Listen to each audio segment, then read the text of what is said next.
Monsoon స్పెషల్గా మరి ఈ రోజైతే మసాలా చాయ్ ప్రిపేర్ చేస్తారంటే దీనికి కావాల్సిన పదార్థాలు అంటే ఇప్పుడు చూద్దాం. మసాలా చాయ్కి కావాల్సిన పదార్థాలు: దాల్చిన చెక్క, పాలు, అల్లం, టీ పొడి, పంచదార, లవంగాలు, యాలకులు. సో మసాలా చాయ్ ప్రిపేర్ చేసుకోబోతున్నామండి. దీనికి కావాల్సిన పదార్థాలు చూసాం కదా, ప్రాసెస్లోకి వెళ్ళిపోతాం. ఓకే, సో ఈజీ రెసిపీయే. ఆల్మోస్ట్ మనం టీ అంటే జనరల్గా చేసుకునేదే, బట్ మాన్సూన్ స్పెషల్గా మనం ప్రిపేర్ చేసుకున్నాం. ఏ టైంలో తీసుకోవాలి, దీంట్లో ఎటువంటి ఇంగ్రీడియంట్స్ యాడ్ చేస్తున్నారు, ఇవి మనకి ఏ విధంగా ఉపయోగపడతాయని మనం తెలుసుకుందాం. ఓకే, సో ఆల్మోస్ట్ అన్నీ కూడా మన కిచెన్లో ఉండేవే మీరు యూస్ చేస్తున్నారు. సో దాని గురించి బ్రీఫ్గా చెప్పండి. లైక్ లవంగాలు కానీ, యాలకులు, దాల్చిన చెక్క యూస్ చేసుకుంటున్నాము అండ్ ఎక్కువగా అల్లం కూడా తీసుకుంటున్నాము. సో వీటి వల్ల మనకి బెనిఫిట్స్ ఏంటి? సో జనరల్గా ఇంట్లో మనం పెట్టుకుంటూనే ఉంటాం అశ్విని, లైక్ అల్లం టీ అని చెప్పేసి చాలా మందికి అలవాటు ఉంటుంది. సో ఇక్కడ మనం యూజ్ చేసే స్పైసెస్ ఏంటి అంటే, మనం మామూలుగా ఏమని చెప్పుకోవచ్చు అంటే మన కిచెనే మన ఒక మెడిసిన్ హాల్ అని చెప్పుకోవచ్చు. వీటిలో ఉన్న ప్రాపర్టీస్ వల్ల ఏంటి అంటే ఇవి మనకి డిసీజ్ రెసిస్టెన్స్, రోగ నిరోధక శక్తిని పెంపొందిస్తుంది అనమాట. సో దట్ ఏంటి అంటే ఈ మాన్సూన్ సీజన్లో మనకి మెయిన్గా ఇన్ఫెక్షన్స్ వచ్చేది ఎందువల్ల అంటే వాటర్ వల్ల కానీ, లేకపోతే ఏదైనా వెక్టర్ బేస్డ్ అంటే ఏదైనా మస్కిటోస్ వల్ల కానీ, లేదు అంటే ఫుడ్ బార్న్ ఇల్నెస్ ఇన్ఫెక్షన్స్ అనేవి ఎక్కువగా వస్తాయి. సో అవి వచ్చినప్పుడు మన బాడీకి ఆ రెసిస్టెన్స్ అంటే వాటిని ఫైట్ చేసేంత పవర్ ఉండాలి. ఇన్ కేస్ మన బాడీలో ఇమ్యూనిటీ స్ట్రాంగ్గా లేదు, రెసిస్టెన్స్ పవర్ అనేది సరిగ్గా లేదు అన్నప్పుడే మనకి ఈ ఫీవర్ కానీ, కోల్డ్, కాఫ్ అనేది ఈజీగా అటాక్ అయిపోతుంది. ఇఫ్ ఇన్ కేస్ మన బాడీ రెసిస్టెన్స్గా ఉంటే అంత ఈజీగా అటాక్ అవ్వవు. ఈవెన్ మనకి ఇన్ఫెక్షన్స్ అనేవి ఫుడ్ ద్వారా, వాటర్ ద్వారా వచ్చినా కూడా మన బాడీ ఫైట్ చేస్తుంది కాబట్టి ఆ ఇన్ఫెక్షన్స్ ఏదైతే బ్యాక్టీరియా ఉంటుందో దాన్ని చంపేస్తుంది. ఓకే, సో ఇలాంటి చాయ్ తీసుకోవడం వల్ల ఏంటి అంటే ఆ ఇమ్యూనిటీ అనేది కొద్దిగా బూస్టప్ అవుతుంది. సో దట్ మన బాడీ ఫైట్ చేయడానికి రెడీగా ఉంటుంది అనమాట. నిజంగానే ఎన్ని మందులు వాడినా, ఏ ఫుడ్ తీసుకున్నా సరే ఫస్ట్ ఏంటంటే మనకి డిసీజ్ రెసిస్టెన్స్ పవర్ అనేది కంపల్సరీ ఉండాలన్నమాట. అది లేకపోతే కనుక ఏదన్నా సరే ఈజీగా చాలా మంది కోల్డ్ వచ్చేసింది, కొంచెం వాతావరణంలో చేంజ్ వచ్చినా సరే వెంటనే కోల్డ్, డ్రై కాఫ్ కూడా వచ్చేస్తుంటుంది. ఏంటి ఎండాకాలంలో ఆ టైంలో కూడా బాడీ అనేది వీక్గా ఉంటుంది అన్నమాట. వీక్గా ఉంటుంది. దాన్ని ప్రిపేర్ చేసుకుందాం మరి. సో దీంట్లో కొద్దిగా వాటర్ యాడ్ చేసుకుందాం. ఓకే, సో మనకు వాటర్ వేడెక్కుతున్నప్పుడు మనం ఒక్కొక్క స్పైసెస్ని దంచి దీంట్లో యాడ్ చేసుకుందాం.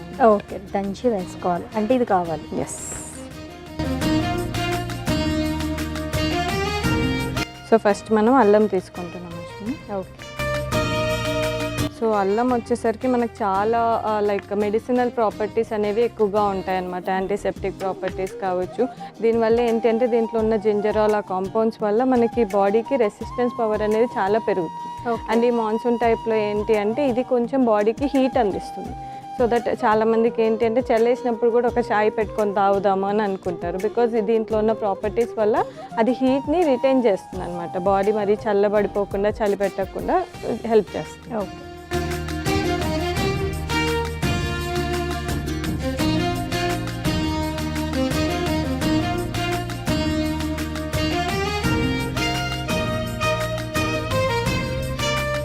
రష్మిని, అల్లం మనం ఇలా మెత్తగా దంచేసుకున్నాం కదా, దీన్ని ఇప్పుడు వాటర్లో యాడ్ చేస్తాం. ఓకే, సో అంటే మనం ఎక్కువగా బాయిల్ చేసినప్పుడు దానిలో ఉన్న లైక్ వాల్యూస్ అన్ని మనకు వాటర్కి ఇన్ఫ్యూజ్ అవుతాయి. సో దాని తర్వాత మనం కొద్దిగా మిల్క్ అట్లా తీసుకోవచ్చు. ఇన్ కేస్ వద్దు, మిల్క్ అవాయిడ్ చేయాలనుకున్న వాళ్ళు దీన్ని ఫిల్టర్ చేసి హెర్బల్ డికాషన్ టైప్లో కూడా తీసుకోవచ్చు. సో కొంతమంది పాలు నచ్చవు కదా, డైరీ ప్రోడక్ట్స్ అవాయిడ్ చేయాలనుకుంటే కనుక పాలు ఒకటే అవాయిడ్ చేసి మిగతా ప్రాసెస్ అంతా సేమ్ ఉంటుంది. సో నెక్స్ట్ స్పైసెస్లో వచ్చేసరికి నేను ఒక 2 యాలకులు తీసుకుంటున్నాను, ఒక లవంగా, ఒక చిన్న దాల్చిన చెక్క. వీటిని కూడా లైట్గా దంచేసుకొని యాడ్ చేస్తాను.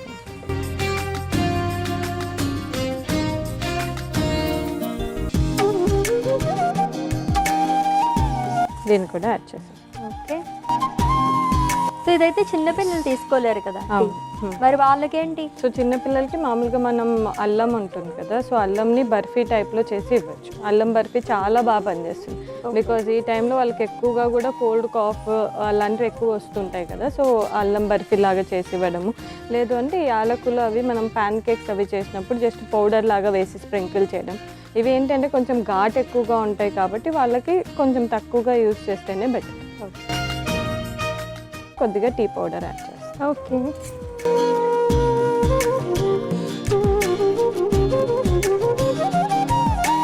సో నెక్స్ట్ కొద్దిగా పంచదార వేస్తాం. సో దీన్ని ఒక 1 minute మనం బాయిల్ చేసుకొని అప్పుడు మిల్క్ యాడ్ చేసుకుంటాం. ఓకే. సో మాన్సూన్ సీజన్లో అసలు ఎక్కువగా అటాక్ అయ్యే డిసీజెస్ ఏంటండి? సో ఎక్కువగా మనం చూస్తుంది అయితే జనరల్ ఇన్ఫెక్షన్స్ అంటే కోల్డ్, కాఫ్ ఇలాంటివి. సో అవి కాకుండా కొంచెం వెక్టర్ బార్న్ అంటే ఇప్పుడు మనకి స్టాగ్నెంట్ వాటర్ ప్లస్ ఈ క్లైమేట్ చేంజ్ వల్ల మనకి వాటర్ ఏంటి అంటే ఈజీ వే ఆఫ్ కంటామినేషన్. అవును. సో మనకి ఏదైనా సరే డిసీజ్ ఈజీగా రావాలి అంటే ఎదర్ ఫుడ్ నుంచి అయినా వాటర్ నుంచి అయినా సరే ఎక్కువగా వస్తుంది. అవును. సో మనం తీసుకునే వాటర్ అనేది ప్రాపర్గా లేదు, స్టెరిలైజ్డ్గా లేదు అంటే మాత్రం మనకి వాటర్ త్రూ ఫుడ్ త్రూ వచ్చేది ఎదర్ వెక్టర్ బేస్డ్ అంటాం అనమాట. సో అది కంప్లీట్ డిఫరెన్స్ వస్తుంది. సో వాటర్ బేస్డ్ వచ్చేసరికి మనకి టైఫాయిడ్ వస్తుంది, మలేరియా వస్తుంది, అండ్ మిగతా డెంగ్యూ ఇది వస్తుంది కదా, డెంగ్యూ కానీ చికెన్ గునియా ఇవి వచ్చేసరికి వెక్టర్ బేస్డ్ అంటే మస్కిటోస్ వల్ల వస్తుంది అనమాట. ఓకే. యా, సో ఇవి మేజర్గా టైఫాయిడ్, మలేరియా, కలరా కానీ లేదు అంటే మామూలు general cold, cough, fever, chills ఇవి జనరల్గా ఈ సీజన్లో ఎక్కువగా చూస్తామండి. డికాషన్ కూడా అయిపోయినట్టుంది కదా. సో దీంట్లో మనం పాలు యాడ్ చేసుకుంటాము.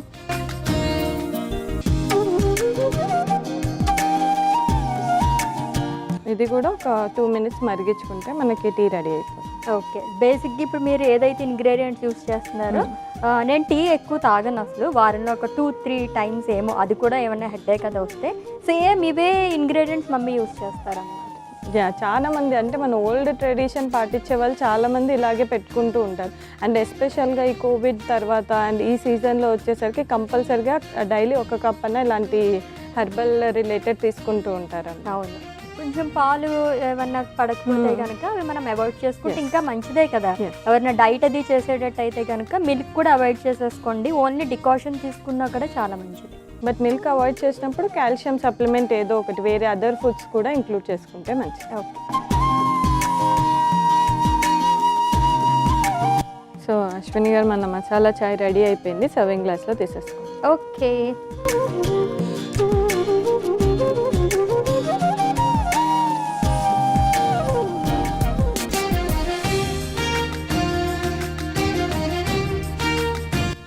సో అశ్విని గారు, మన మసాలా చాయ్ రెడీ అయిపోయింది. టేస్ట్ చేస్తాను. ఇచ్చాను కదా అని మొత్తం తాగకూడదు, జస్ట్ నేను ఎక్కువగా ఇచ్చాను. ఎక్కువగా ఇచ్చారా?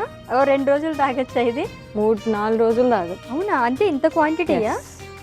ఓకే, కొంచెం తాగాలి, ఎక్కువ తాగకూడదంట. So finally monsoon special masala chai prepare అయిపోయిందండి.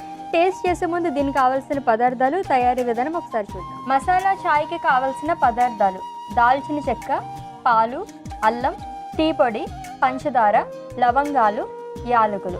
మసాలా చాయ్ తయారు చేసుకునే విధానం: ముందుగా స్టవ్ ఆన్ చేసి టీ గిన్నె పెట్టి అందులో నీళ్లు పోసి మరిగించుకోవాలి. ఇప్పుడు అల్లం ముక్కలను దంచుకుని వేడెక్కిన నీళ్ళల్లో వేసుకోవాలి.